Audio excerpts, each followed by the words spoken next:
Hey everyone, welcome back. All right, guys. Well, welcome back to Up and Adam Channel 2. We are back to talk about Bravo's big announcement, which we don't know yet. I've sat here, I went through it. I was like, what could it be?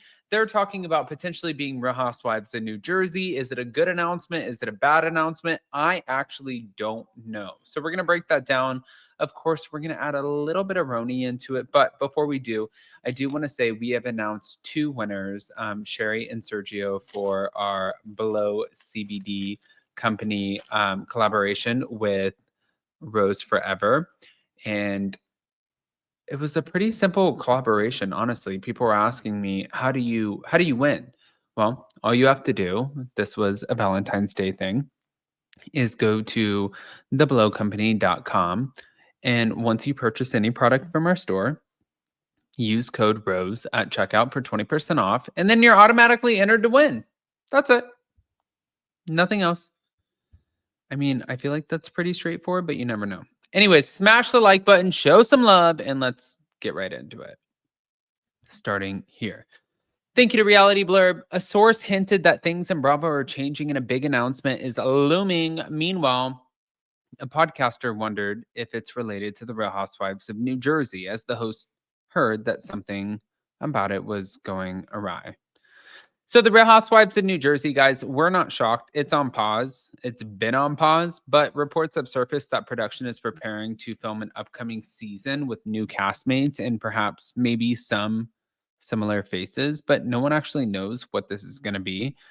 And Dumas said, I keep getting these cryptic messages from somebody that I know, but they won't tell me anymore, and how things in Bravo are changing. And there's going to be an announcement in February. And I don't know if it has to do with the Real Housewives of New Jersey or a new franchise, but allegedly next week, this person says it's a big day for Bravo.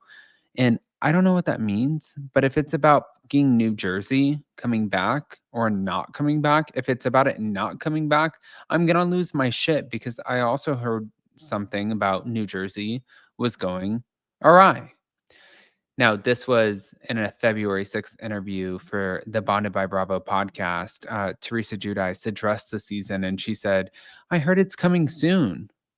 They have to let you know, like with the status, like with the whole employment thing. And I'm going to go back. I started it. So I feel like, there's still a lot in me. She also hinted that there was a cast that she would prefer. She said I would take half of that crew from last season, because there's a lot of them that don't give anything. And if it wasn't for me, they wouldn't be giving anything. So I feel like they should stick with some of the old and bring some of the new. And even if we're not friends with them, let's build the friendship on camera. I love that. That's something that I would be interested in. I like the new blood and I like making new friendships. I'm a girl's girl and I would like to build a friendship and see where it goes from there. Honestly, for me, this would be so bad, guys. It would be terrible if they literally do the same thing that they did with the Real Housewives in New York. It would be so bad.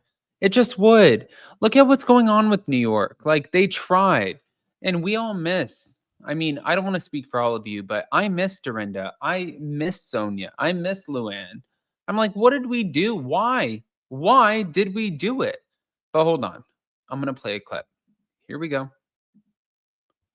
Cryptic messages from somebody I know, but they won't tell me anymore, about how things in Bravo are changing and there's going to be an announcement in February. I don't know if it has to do with the Real Housewives of New Jersey or a new franchise, but allegedly, what's today's date? 6th. Okay, so let me just say it this way. Next week, this person says, big day for Bravo. I don't know what that means. I just said, if it's about fucking New Jersey not coming back, I'm going to lose my shit.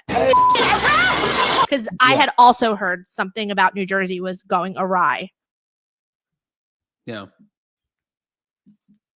So I'm hoping that is not the case. But speaking of Real Housewives of New York and the way that we were so able to F it up, let's get into that for a second. Thank you to Reality Blurb. Jessel Tank shared what Bryn Whitfield does for work and reacted to the claim that she made about Pavitt.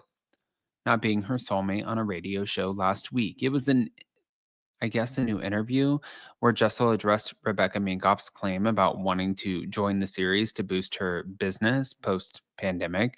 And she responded to Saida Selva's comment about Brynn weaponizing her trauma to take down Uba.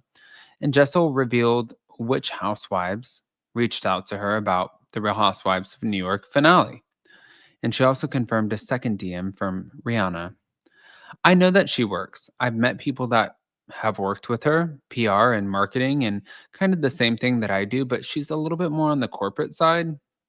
I don't understand why she's not fully embracing that like career path. She seems to kind of shy away, but looking back on a lunch that she and Brynn filmed for the show, Jessel said that while her co-star was developing a startup dating app, she didn't seem to want to talk about it. She said it was a bit cagey.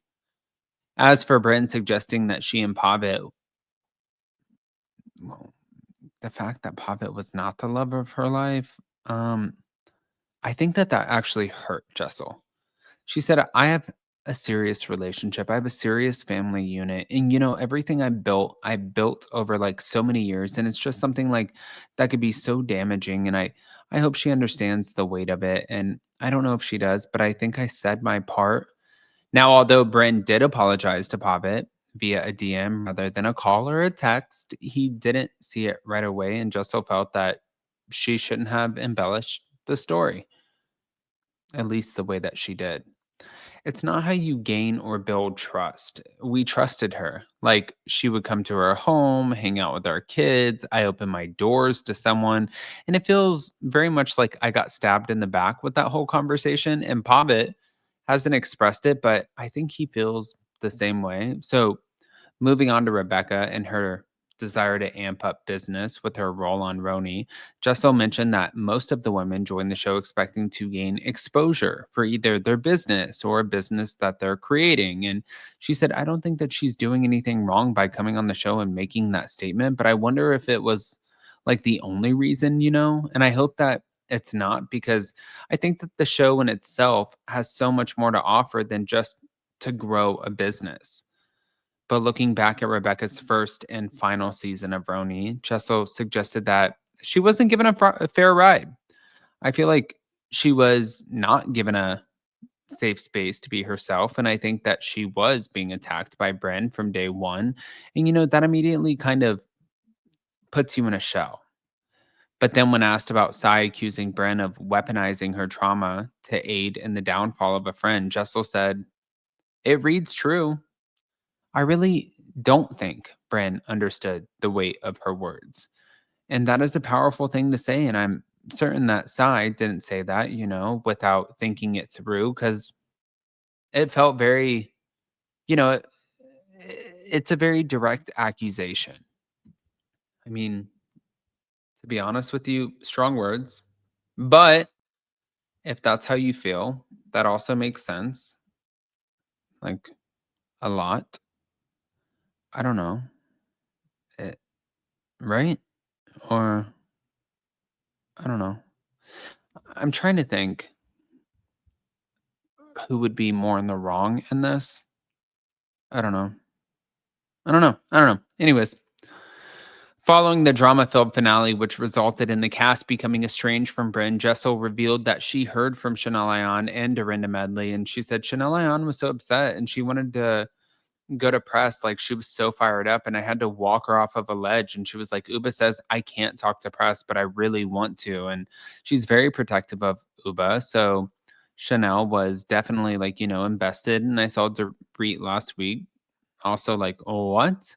And we really struck a nerve, and it's supposed to be drunk women like falling back into bushes. And I think it's everyone is just a little bit shell shocked. But also on the radio show, Jessel confirmed that she heard from Rihanna for a second time after her glam became a hot topic of the show. And Rihanna literally DM'd me the day after, and she was like, I live for your glam. Can you introduce me to your makeup artist? And I was like, 100% yes. Like you would love her.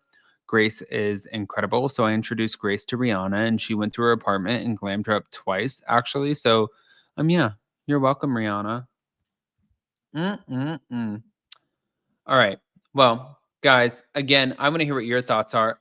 If you have not, by the way, and I have talked about this so many times, if you guys have not checked this out, then you gotta go check it out because we are doing a giveaway with theblowcompany.com, our new CBD company, as you can see right here. All you have to do is go to the Blow Company and you can click on any of the products just like this. Go to the cart. And then once you go to the cart, you go to checkout, bada bing, bada boom. And then at checkout, you can just type in the word rose. So add coupon rose right there. And you can see where it adds the coupon. And then after you do that, then you're automatically in the running. I love you guys. Check it out. Let me know what you think, and we'll see you soon. Bye.